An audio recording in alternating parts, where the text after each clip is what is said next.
नमस्कार फ्रेंड्स। सबसे पहले तो मैं आप लोगों से माफ़ी मांगूंगा कि भाई अपने कुछ कमिटमेंट्स के कारण, अपने कुछ पर्सनल बाध्यताओं के कारण पिछले एक हफ्ते से मैं आप लोगों के साथ कम्युनिकेट नहीं कर पाया। जैसा कि इस प्लेटफॉर्म पर हम लोग विभिन्न सामाजिक मुद्दों के ऊपर चर्चा करते हैं। न्यूज़ डिबेट्स में क्या होता है कि फालतू में चिल्लम पो एक दूसरे के ऊपर आरोप प्रत्यारोप। यहाँ हम चीज़ों को समझने का प्रयास करते हैं कि कोई सामाजिक परिघटना अगर हुई तो क्यों हुई, और वैसी कोई बिटर घटना, अगर कोई अच्छी घटना है तो उसको अप्रिशिएट करने की ज़रूरत है, उसकी पुनरावृत्ति की ज़रूरत है।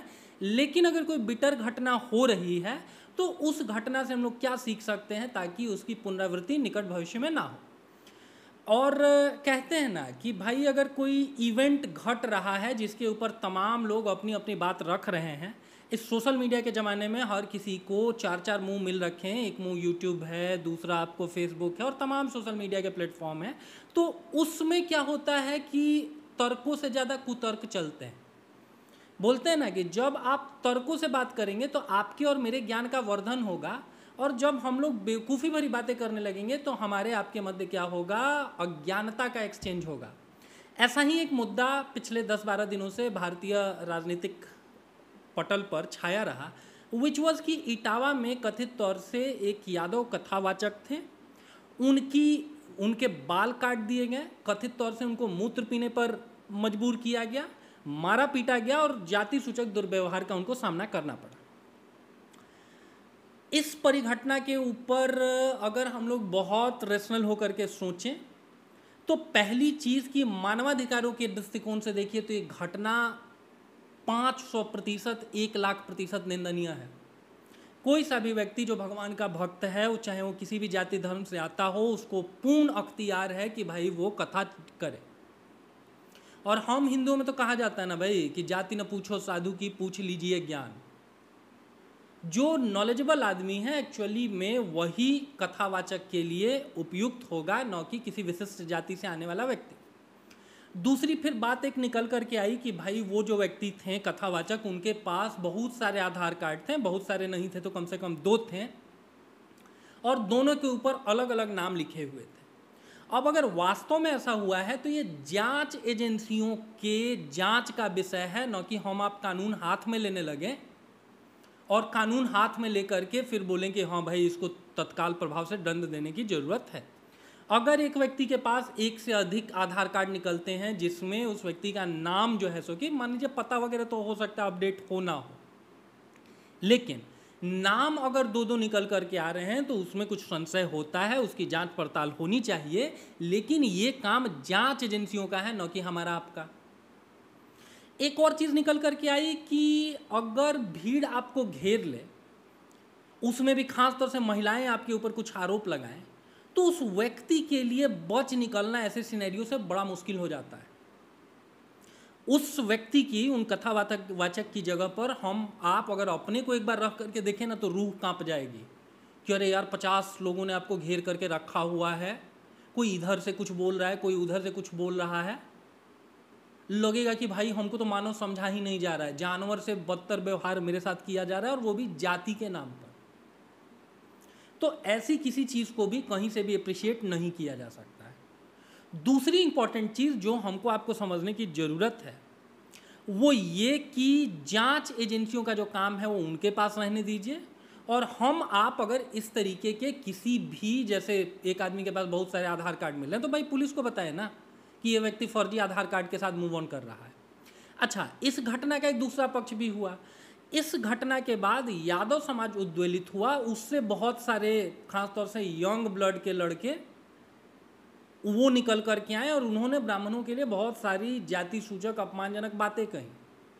तो ऐसे हर आदमी से हाथ जोड़ करके मेरा एक ही प्रार्थना है, एक ही क्वेश्चन है कि भाई अगर एक गांव में 10 लोगों ने अगर कुछ किया तो उसका खामियाजा आप पूरे गांव को देंगे। एक छात्र नेता ने कथित तौर पर उस गांव पर चढ़ाई करने का भी प्रयास किया। भारतीय कानून हम लोगों को सिखाता है कि भाई 10 गुनहगार छूट जाए चलेगा, लेकिन एक बेगुनाह नहीं फंसना चाहिए। उस गांव में कुछ तो लोग होंगे ना भाई जिनका इस घटना से कुछ भी लेना देना नहीं होगा, तो उनके लिए सोशल मीडिया पर तमाम तरह की आपत्तिजनक बातें आप निकाल रहे हैं। हिंदू समाज का जो सबसे बड़ा शत्रु है ना वो हम हैं। हम और आप हैं। अभी तक हम लोगों को बुद्धि नहीं आया है कि भाई तुर्क लोग रूल करके हम लोगों के ऊपर गए, मुगल हम लोगों के ऊपर रूल करके गए, फिर अंग्रेज आए, इन सब ने डिवाइड एंड रूल खेला और अभी तक हम लोग फंस रहे हैं। अपनी अपनी बुलेट, अपनी अपनी कार के ऊपर हम लोगों को गुज्जर लिखवाने में, यादव लिखवाने में, राजपूत लिखवाने में, ब्राह्मण लिखवाने में मजा आता है। लिखवाने तो हिंदू लिखवाइए ना। आदमी अपने कर्मों से महान होता है, अपने जाति से महान नहीं होता है। अगर इस तरीके से आप एक बार उस सिचुएशन में अपने को रख के देखिए ना, हमारी आपकी रूह कांप जाएगी कि अरे भाई 50 लोग घेर करके खड़े हैं, मारेंगे, पीटेंगे, हत्या कर दी जाएगी, क्या होगा। यही सारी खबरें हैं ना जो अंतर्राष्ट्रीय पटल पर भारत को बदनाम करती है।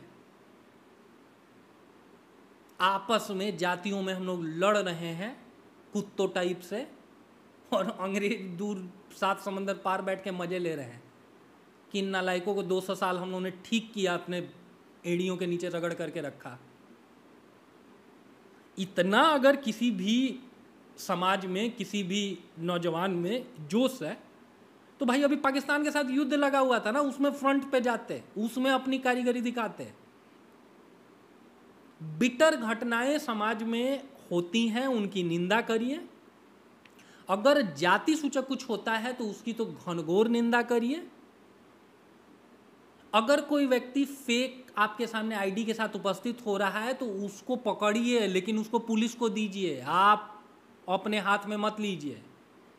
और ये भी समझिए कि 21st सेंचुरी में दुनिया बदल गई है। अब जाति के मापदंड, ये यूरोप हम लोग से इतना आगे है, अमेरिका आगे है, कनाडा आगे है, तो ये लोग जाति पकड़ करके बैठे हुए हैं क्या? वहां पर कौन से ब्राह्मण, वैश्य, राजपूत और यादव हैं? और वो भी उस समाज को आप कथावाचक वाचन से रोक रहे हैं जो यदुवंशी समाज से आते हैं। बोलते हैं भगवान कृष्ण यदुवंशी थे।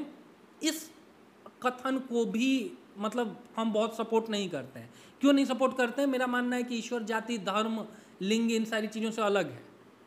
लेकिन अगर आप जाति भेद पे ही यकीन कर रहे हैं तो इतना तो देखिए कि भाई वो जो कथावाचक है, जिस कृष्ण की कथा कह रहे हैं, वो किस जाति से आते थे? यदुवंशी थे।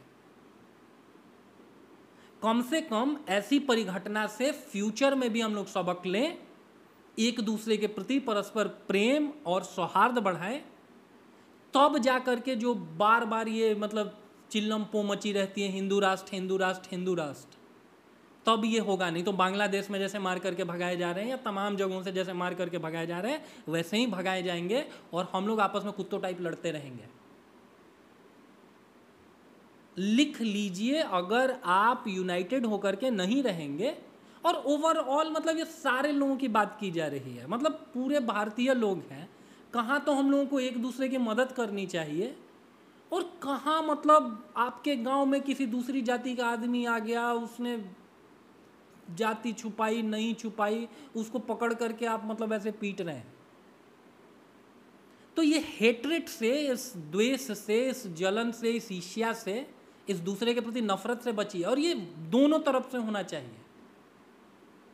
अभी देखें सोशल मीडिया पर कि ब्राह्मणों का बाइकआउट करो। अरे भाई, उस गांव के 10 ब्राह्मणों से आप थोड़े जज कर देंगे। शंकराचार्य भी तो ब्राह्मण थे ना। तो 10 इंडिविजुअल की गलती का खामियाजा आप सबको कैसे दे सकते हैं? फिर तो जिसने आपके ऊपर अत्याचार किया, अगर वो जातिवादी है तो उतने बड़े जातिवादी तो आप भी हैं ना महाराज। इसीलिए ज़्यादा बेहतर है कि हम लोग आपस में प्रेम से रहें, सद्भावना से रहें, राष्ट्र को मजबूत करें। राष्ट्र मजबूत होगा तो सारे लोग मजबूत हो जाएंगे, और यकीन मानिए सारे लोग मजबूत हो गए तो यादव, गुज्जर, जाट, क्षत्रिय, राजपूत, ब्राह्मण सारे लोग स्ट्रांग होंगे। कंक्लूडिंग लाइन, जो सपना छत्रपति शिवाजी महाराज ने देखा था, उस सपने को साकार करने का ये रास्ता नहीं है।